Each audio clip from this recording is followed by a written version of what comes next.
सोनाक्षी सिन्हाची धाकड ही series तुम्ही पाहिली असेल. या सिरीजमध्ये विजय वर्मा तरुणींना प्रेमाच्या जाळ्यात ओढायचा, त्यांच्याशी शारीरिक संबंध प्रस्थापित करायचा आणि गर्भनिरोधक गोळीच्या नावाने सायनेटची गोळी खाण्यासाठी देत होता.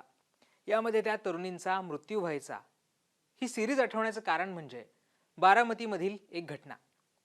आधी ओळख, मग प्रेम आणि लग्नाआधीच शरीर संबंध आणि त्याआधी दिलेल्या एका गोळीनंतर तरुणीचा मृत्यू झालाय. ही खळबळ उडवून देणारी घटना आता समोर आली आहे. संपूर्ण घटना मी तुम्हाला सांगणार आहे, त्यामुळे हा व्हिडिओ शेवटपर्यंत पाहायला विसरू नका.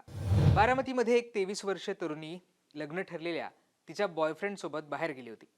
शेवटचा कॉल तिने आईला केला, ज्यामध्ये बॉयफ्रेंड अर्थात तिचा जो होणारा नवरा होता तो सेक्सची मागणी करतोय आणि त्याने एक गोळी खायला देणार आहे असं सांगितलंय, असं तिने आईला सांगितलं. आईने तिला तत्काळ घरी यायला सांगितलं, पण ती घरी परतलीच नाही. यातला जो प्रियकर आहे, त्याचं नाव आहे अथर्व राजेंद्र मेहन. त्याचं वय साधारण 27 वर्ष आहे. आईच्या तक्रारीवरनं आता अथर्ववर गुन्हा दाखल झालाय. या सगळ्या प्रकरणाची सुरुवात होते पुण्यापासून. अथर्व आणि तरुणी दोघेही बारामतीचे रहिवासी आहेत. तरुणीने BScचं शिक्षण पूर्ण केलंय. BSc ॲग्रीमध्ये तिने शिक्षण केलंय आणि त्यानंतर MPSCच्या तयारीसाठी ती पुण्यामध्ये गेली होती. डिसेंबर 2025 पासून तिथे अथर्वसोबत तिचं प्रेमसंबंध होते. त्या तरुणीच्या मैत्रिणीकडनं तिच्या आईला या सगळ्याबाबतची, त्यांच्या अफेअरबाबतची माहिती मिळाली. ही माहिती मिळाल्यानंतर आईने मुलीशी रेग्युलर कॉन्टॅक्ट ठेवायला सुरुवात केली. 30 डिसेंबरला म्हणजे गेल्या वर्षीच्या 30 डिसेंबरला तरुणीची आई आणि तिचा भाऊ हा पुण्याला गेला आणि त्यांनी तिला बारामतीला आणलं. तरुणीने अथर्वसोबत प्रेमसंबंध असल्याचं घरी सांगितलं. त्याचबरोबर आम्हाला लग्न करायचं आहे, आम्हाला पुढे जायचं असं सुद्धा तिने सांगितलं. दोघांच्या घरी याबाबतची माहिती देण्यात आली आणि त्यानंतर 12 एप्रिलला दोन्ही घराकडचे जे कुटुंबीय आहेत त्यांची भेट झाली. त्यांनी त्यांच्या लग्नाचा निर्णय घेतला. आता घरच्यांच्या संमतीने लग्न ठरलं होतं, त्यामुळे अथर्व आणि तरुणी हे नियमित भेटू लागले. सगळं काही व्यवस्थित सुरू होतं. हे सगळं व्यवस्थित सुरू असताना काही दिवसांपासनं त्या तरुणीच्या वागण्यात कमालीचा बदल झाला होता. पोरगी आता शांत झाली आहे, ती काही फार बोलत नाही. या सगळ्याबाबत ती आईला शंका आली.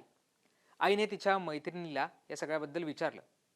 त्यानंतर तिच्या मैत्रिणीने जे सांगितलं ते ऐकल्यानंतर आईला धक्का बसला. अथर्व हा त्या मुलीकडे, त्या तरुणीकडे सेक्ससाठी तगादा लावायचा. त्याचबरोबर त्या तरुणीला काही गोळ्या देखील खायला तो देत होता. हे सगळं समोर आलं. आता या सगळ्यामध्ये कट टू 6 ऑगस्टची तारीख येते. 6 ऑगस्टला दुपारी अथर्व त्या तरुणीला MBAच्या ॲडमिशनसाठी TC कॉलेजला घेऊन जातो. दुपारी त्या तरुणीने आईला मेसेज केला होता, ज्यामध्ये ॲडमिशन फीबाबत तिने माहिती दिली.